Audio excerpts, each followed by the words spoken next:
story you're about to hear is true. Only the names have been changed to protect the innocent. Fatima Cigarettes, best of all long cigarettes, brings you Dragnet.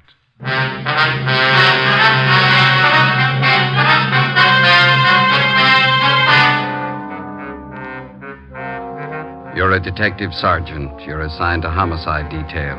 A woman has been murdered, her identity unknown. The body shows the marks of a savage attack. Your job, find the killer. If you want a long cigarette, smoke the best of all long cigarettes. Smoke extra mild Fatima. Yes, Fatima is the king-size cigarette which contains the finest Turkish and domestic tobaccos superbly blended to make it extra mild, to give Fatima a much different, much better flavor and aroma than any other long cigarette. That's why Fatima has more than doubled its smokers coast to coast. Enjoy extra mild Fatima yourself.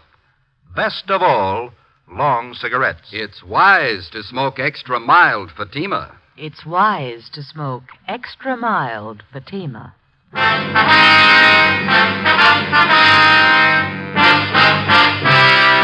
Dragnet, the documented drama of an actual crime. For the next 30 minutes, in cooperation with the Los Angeles Police Department, you will travel step by step on the side of the law through an actual case transcribed from official police files. From beginning to end, from crime to punishment, Dragnet is the story of your police force in action.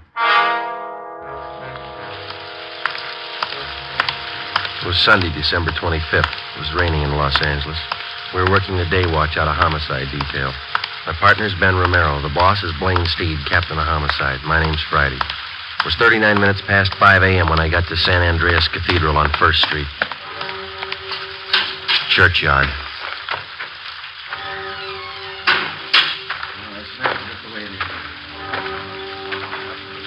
Hi, Dave. Hi, Joe. Body's over here. All right. Merry Christmas, huh? Yeah. Section from the church found it about an hour ago. Have a look. Pretty brutal. Yeah. Okay. Who is she? No identification. The coroner checked the body yet? Yep. How long's she been dead? When it started raining. About midnight, didn't it? Yeah. The ground's dry under the body. Oh, been dead 5 or 6 hours, I'd say. Ben get here yet? Yeah, he's helping Claudio check the area. This park here, is this all a part of the church grounds? I think so. I was stuck out of this rain for a minute. There's an alcove over there by the church. Yeah, come on. How much we got to go on, Dave? Not much. Motive looks like robbery. Yeah. Found a woman's purse near the body. Pretty well picked over. Purse is wet. Lee Jones is dusting the contents for prints. Coroner's checking. Any idea what the killer used in the woman's face? Coroner figures a sharp instrument of some kind. Nasty one. Yeah. Friday, you look wet. Hi, Ellie. So do you. Everything happens on Christmas. Purse was soaking wet. Ordinary black handbag, huh? Raise any prints on the stuff inside? Not a one. Here, you can check the contents. Thank you, Lee. Let's see. Small comb. Most of the teeth out of it. 3 pennies. Hairpins, mirror, lipstick. That's it, Holly. A couple more things. Yeah. This fountain pen, this door key. Armstrong found them in the grass a few feet from the body. Can I have a look at those? Yeah, it's an ordinary ballpoint fountain pen. Buy them in any drugstore for 69 cents. No sign of rust on the key. Must have been dropped recently. Maybe this will explain what happened to her face. Broken beer bottle. Where'd you find that? Laughlin found it back in the bushes over there. These jagged edges here smeared with blood. Mm-hmm. Too much rain. Can't do anything about prints till it dries. Can you get enough from these smears to run a precipitant? Think so. Lee, got a minute? Yeah, Ben, what is it? Oh, hi, Joe. Hi. Claudio found a set of footprints over by that clump of shrubbery. Rain hasn't spoiled them yet. Did you cover them? Yeah, I think you can get a pretty good cast from them. Better get a picture of them right away. Hey, Charlie. Right with you, Lee. I'll get the stuff from the car. You mind giving me a hand, Dave? Oh, let's go. Well, this takes care of Christmas, Joe. Yeah. Did you get a chance to check the body yet? Mm-hmm. What do you think? Well, there's no sign of struggle. Could have happened after a Christmas Eve brawl, maybe. Yeah? Whoever the victim is, she was probably acquainted with the killer. The two of them came in the park, and the victim got it before she knew what was happening. Might work easier if we find out who the victim is. We can check her prints through R&I when we get back to the office. What'd those footprints look like? Seemed like a heavy print, maybe work shoes of some kind. Want to see how Lee's making out? Yeah, let's go.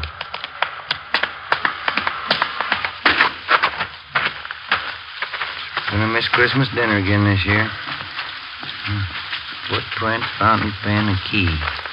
Where do we start? It's a cheap pen. They sell thousands of them. Want to smoke? All right, thanks. Footprints will help convict the killer. Gotta find him first. Thank you. I don't know. Maybe we can work a switch. How's that? Find the lock that fits the key. 9 a.m., Christmas Day. Sergeants Dave Arroyo, Robert Claudio, Ben, and I went back to the office and took stock of what we had to work with. It wasn't much. A woman had been murdered. Who was she? Why was she killed? Who was the killer? Dave and Claudio had the dead woman's fingerprints taken, and they were run through the record bureau. Ben and I checked with Lee Jones at the crime lab. The results of the precipitant test showed that the type of blood found on the broken beer bottle matched that of the victim. From the casts of the foot impressions found at the scene of the killing, Lee estimated that they were made by a person approximately 5 feet 9 inches tall, weighing about 160 pounds. He figured the footgear must have been of a heavy type, either a boot or a dress shoe with thick double soles, size 11. 9:40 a.m. We checked in at the basement of the Hall of Justice, the county morgue.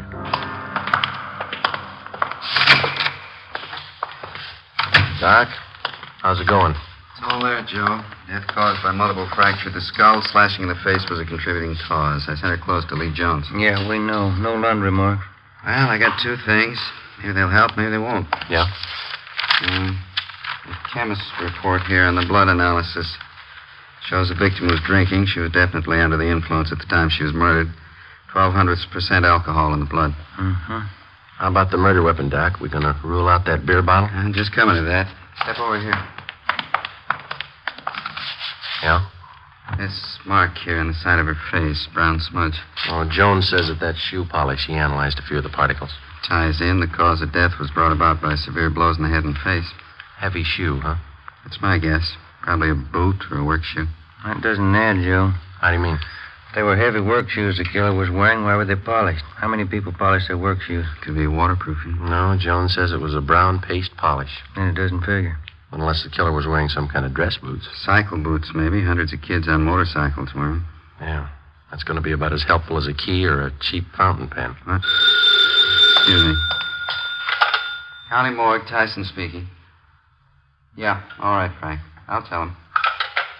Cunningham at R&I wants to see you right away. What's up? They made the victim's prints. During the war years, a complete file of pictures and fingerprints had been kept on all persons employed at local defense plants.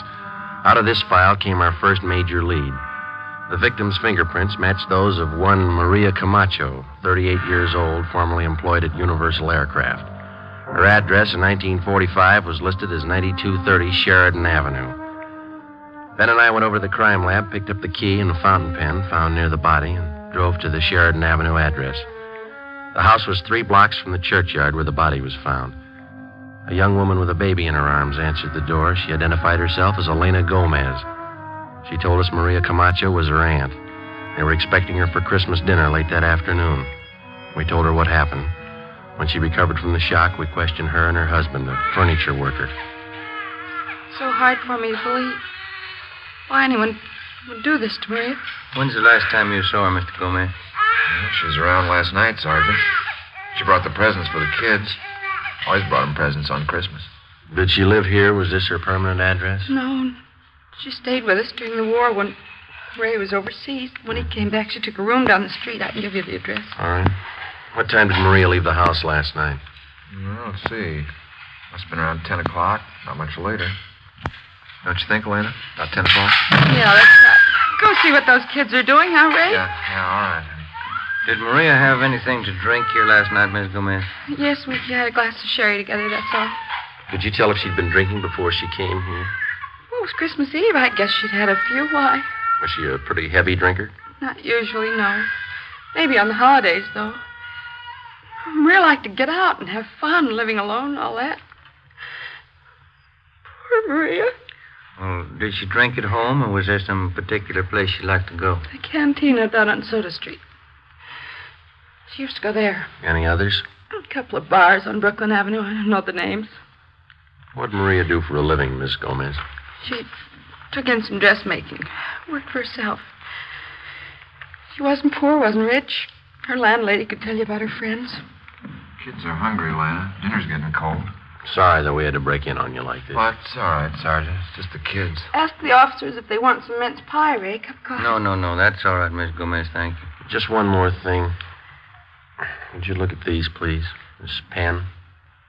Sure, that's Maria's. Look, Ray, Maria's pen. Mm-hmm. Now, how about this key? No, I never saw that before. Neither did I. Well, thanks very much, both of you. Sorry to hold up your dinner. Oh, it's all right. We're not hungry. Hey, maybe I could fix you a turkey sandwich or No, something. thank you. Just No. the same, we have to be going. We'll contact you later on. Here's our card. All right. I can't think of a reason, Sergeant, why someone would kill her. Why would they kill Maria? Poor Maria. Come on, honey, come on. Nice kid. Seem to be having a good Christmas. Too bad we had to spoil it. We drove down the street to the rooming house where Maria Camacho stayed. We talked to the landlady and the rest of the tenants. We failed to come up with a lead. They told us Maria Camacho drank a little, but she was always pleasant, easy to get along with. We checked her room. We went through stacks of Spanish-language newspapers and magazines. We went through her bills, photographs, her letters. We found nothing. There wasn't an item in the small apartment that could help us. We went through the entire rooming house, trying each door with a key that we'd found by the body. It didn't fit any of them, not even the door to the victim's room. 5 p.m., there was a lull in the rain. We picked up Dave and Claudio and started to explore the only lead we had. The victim had been drinking a few hours before she'd been murdered, probably at a neighborhood tavern. For the next 6 hours, we canvassed every bar in the vicinity. 11:15 p.m., Christmas night. The four of us met in a combination bar restaurant at Brooklyn and Soto for a bite to eat. You had as much luck as we did, huh? Nothing, Dave. Everybody we talked to knew the woman. Nobody saw her Christmas Eve. We picked up the names of a dozen friends of hers from the bartenders. Checked them out. They couldn't tell us anything. Well, we still got another dozen bars to cover at least. She must have been in one of them last night. Wish we'd find it. My wife's sure mad. You got company, so's mine. All right, gentlemen. Who had the grilled ham sandwich? I did. All right. And the 3 hamburgers? Yep. There we go. Hot plates. You got some ketchup, please? Sure. Say you wouldn't like a little eggnog to go with that. It's good. I make the batter myself. No. Thanks. Say, very much. Here's something you can do for us. Yes, sir? Would you look at this picture? All right. See if you can identify this woman. Sure looks like Maria. Yeah, that's her. You know her? Was she in here last night, do you know? Yeah, she was. What time was she in? Oh, about 11:30. Why? Was she with somebody? Oh, half a dozen of them at least. Maria, another woman, and 4 or 5 men. Were they drinking? Well, they were well behaved. Just having a little Christmas cheer, that's all. They like my eggnogs. At what time did Maria leave? Do you remember? Well, no, not exactly, but she left before the others. They closed the place. You fellas cops? Did she leave alone? No, Tony followed her out. I think it must have been sometime around midnight. I'm not sure. Who's Tony? Tony Perez, he's busboy here. He knows Maria. Where's he now? Christmas, she's off. Lives in a hotel down the street someplace. I don't know. Time fits. Maybe the key does. Dave and Claudio started to check the neighborhood to locate the hotel where Tony Perez stayed. Ben and I continued our canvass of bars and restaurants in the area. 1 a.m., the rain started in again. We checked in at a bar on Brooklyn Avenue near Cornwall, the Cantina Sinaloa. Yes, sir. Gentlemen? Police officers, would you look at this picture, please, see if you can identify it? Wait till I dry my hands. I'm just getting some of these glasses out of the way. Let's see. You ever see her before? Oh, yeah, that's Maria. Too bad. I read in the papers about it. Can you tell us if she was in here last night? No, I didn't see her. I read in the papers about it, though. Terrible. Poor Maria. Is it possible she might have been in? You didn't see her? No, I always know when Maria's here. She was always full of fun. She liked to sing. I better get these glasses finished. Ben, do you want to call the office? Yeah, okay. How about a drink, Sergeant? You don't look so good. You got any coffee? Not very fresh. It's been standing there a couple of hours. Well, that's all right. Okay. Here.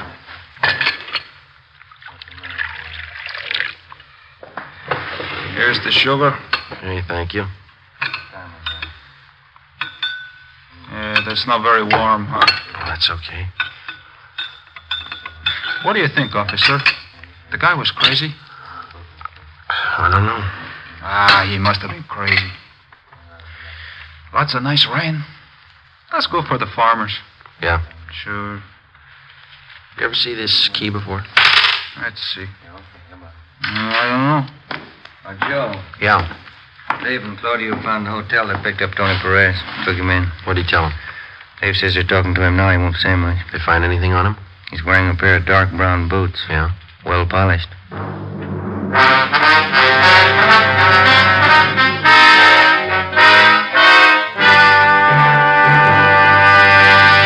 You are listening to Dragnet, the case history of a police investigation presented in the public interest by Fatima Cigarettes. If you smoke a long cigarette, it will be in your interest to listen to a typical case history of a Fatima smoker. It's the case of skater Larry Jackson, one of the stars of the Los Angeles Ice Capades. This is his actual signed statement. When the excitement of the show is over, a mild cigarette is important for smoking enjoyment. I found Fatima's the most enjoyable king-size cigarette because it's extra mild. I agree it's wise to smoke extra mild Fatima. And so do more and more smokers every day. Actual figures show extra mild Fatima has more than doubled its smokers coast to coast. So enjoy extra mild Fatima yourself. The king-size cigarette, which contains the finest Turkish and domestic tobaccos, superbly blended to make it extra mild. You will prefer Fatima's much different, much better flavor. You will agree. It's wise to smoke extra mild Fatima. It's wise to smoke extra mild Fatima. The best of all long cigarettes.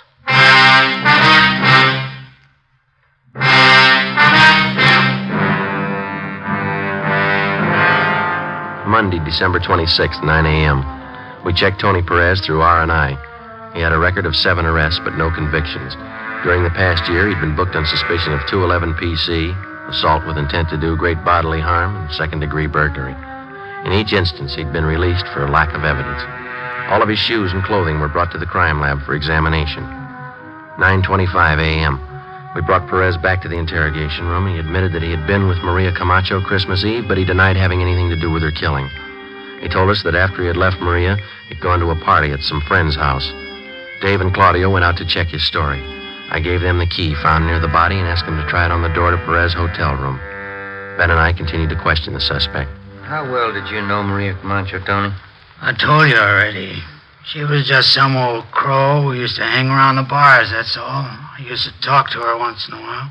You ever have any arguments with her? No. How many times you gonna ask me that? It'd help a lot if you could tell us exactly where you left Maria Christmas Eve and when you left her. I told you already. I don't remember exactly. We were drinking. We were all drinking. I don't remember. How'd you get to that party? I walked. Place down on Malabar Street. Maria stopped at a bar someplace along the way, and that's the last time I saw her. Did you go in with her? No, she went in alone. I went to the party. That's all I know.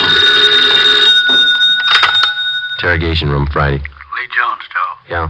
Check the polish on Perez's boots. It matches with the smear of polish on the victim's face. Wax components are exactly the same. Good. How about the cast? Nope, they didn't match. The prints we cast out there were size 11, big heel. Perez wears a 9, pretty small heel.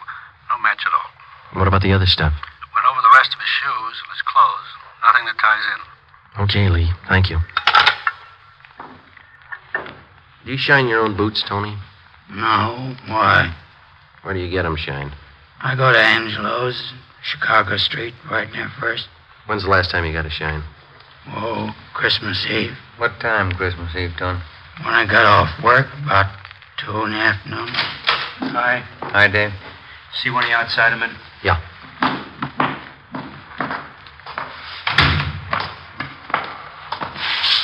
Perez telling the truth about the party. He was there. We timed out how long it'd take him to walk from the restaurant to the party. Yeah? Pretty close. His friends say he got to the party about 12:30. Doesn't look like he had time to kill that woman. Well, where does that leave us? Still got those boots? No, no more. They don't match the impressions at the murder scene. Well, that makes us even. Here's your key back. Didn't fit. Tony Perez was held for further investigation. Dave and Claudio took up the canvassing of bars in the same area where we'd left off the night before. Ben and I drove down to Angelo's Shine Stand. It stood just outside a barber shop. 4 chairs with an awning full of cigarette holes over them. He identified Maria Camacho's picture immediately. We questioned him while he polished her shoes.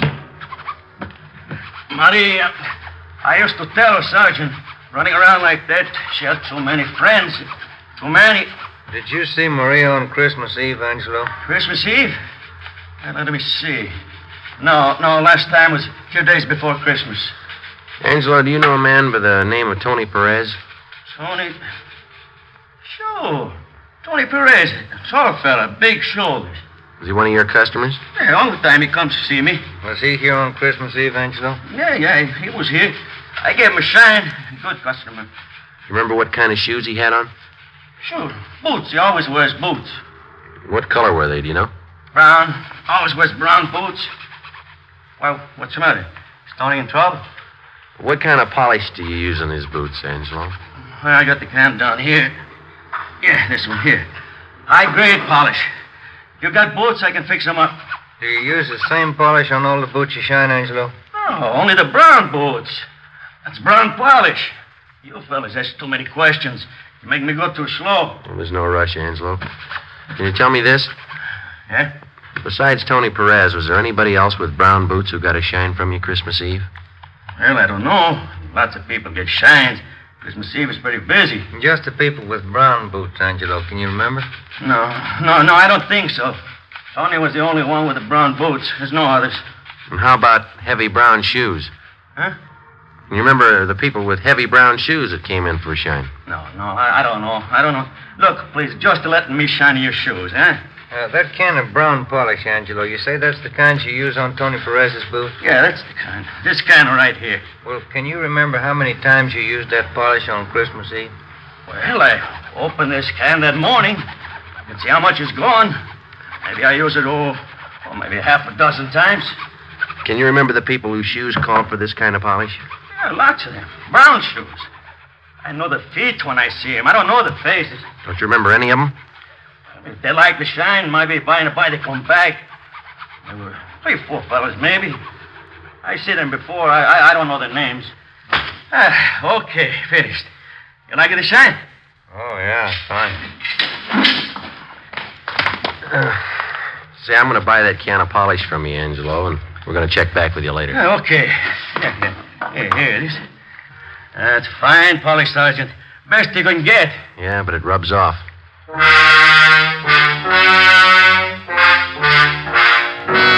December 26th, 5 p.m. We drove back to the crime lab and had Lee Jones analyze the can of shoe polish. It matched exactly with the particles of shoe polish taken from the victim's body and from the boots of Tony Perez. We arranged for a stakeout at Angelo's Shine Stand. In case the people with heavy brown shoes returned, Angelo could point them out immediately to the men on duty. 5:30 p.m., Dave and Claudio called in. They thought they had another nibble, this time from the bartender at the El Cedello Tavern, a bar on Soto Street. We drove down to South Main and Harlem Place for a meet.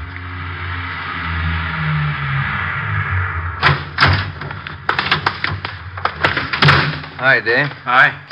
Figured we better move on this tonight. What's the pitch? Bartender on Soto tipped me that Maria Camacho was in his place Christmas Eve. Said it was a little after midnight. Yeah? Said she had a drink, left the place about 10 minutes past 12 with a guy called Frank Talano. Nosed around, found Miss Talano works at the Midnight Mission. Over there. All right, let's go. This it, Dave? Yeah. Good Friends Mission. Come in for a nice, warm, spiritual bath. Coffee and soup free. Watch your stairs. Yeah. And now, brothers, I only hope that our little meeting here has brought you closer and made your souls to glow with the great and glorious light of the Spirit. And yes, brothers, if we be not born again of that light, as the book says, we'll be damned, brothers. Damned. Amen. Come on, brothers, while Sister Myrtle Ferguson plays one of his stirring marches, let's join arms, brother to brother, and march into the lunchroom where, through the kind graces of one of our benefactors, Pete Boudouris of the Acropolis Cafe, Each one of you will be entitled to a bowl of turkey soup, some of Sister Wilson's homemade bread, and a cut of mince pie. Sister Ferguson, march.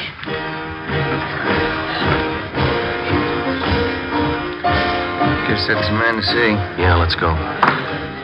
Sure pack 'em in, don't they? That soup smells real good. Excuse me, sir? Yes, brother? What is it? Police officers. Do you have a Frank Tolano working here? Well, what's the trouble? Does he work here? Well, yes, he's a very good man, Frank. Anything wrong? Is he here now? No, he isn't. Where can we find him? Well, I'd like to know what the trouble is. We'd like to talk to him, mister, that's all.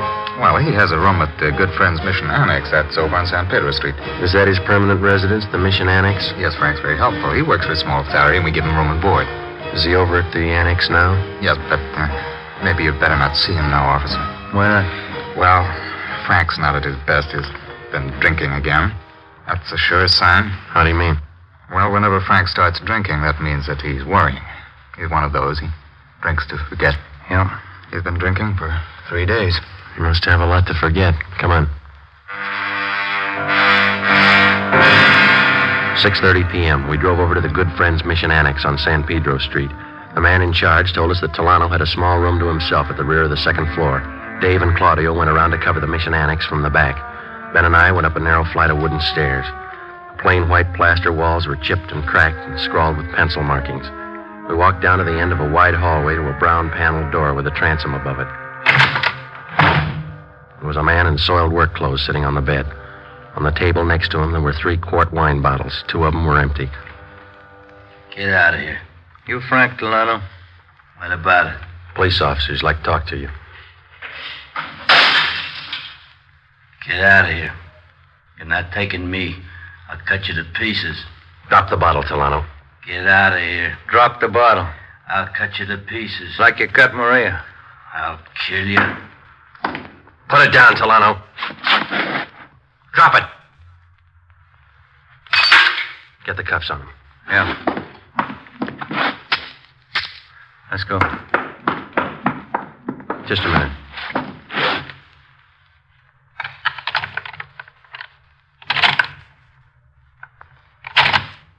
Yeah, it fits.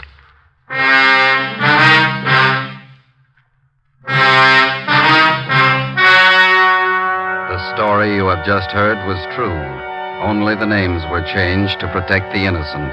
On March 7th, trial was held in Superior Court, Department 94, City and County of Los Angeles, State of California. In a moment, the results of that trial. It's amazing how many long cigarette smokers are changing to extra mild Fatima. Here is the actual report. From coast to coast, extra mild Fatima has more than doubled its smokers. Yes, more and more smokers every day are discovering that Fatima is the king-size cigarette that is extra mild. Extra mild because it contains the finest Turkish and domestic tobaccos superbly blended to make it extra mild, to give it a much different, much better flavor and aroma. Enjoy extra mild Fatima yourself.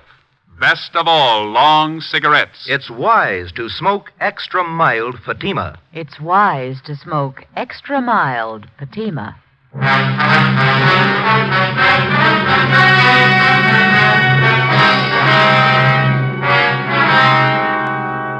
Frank Dominic Tolano was tried and convicted of first-degree murder and sentenced to life imprisonment. He is now serving his term in the state penitentiary. You have just heard Dragnet, a series of authentic cases from official files.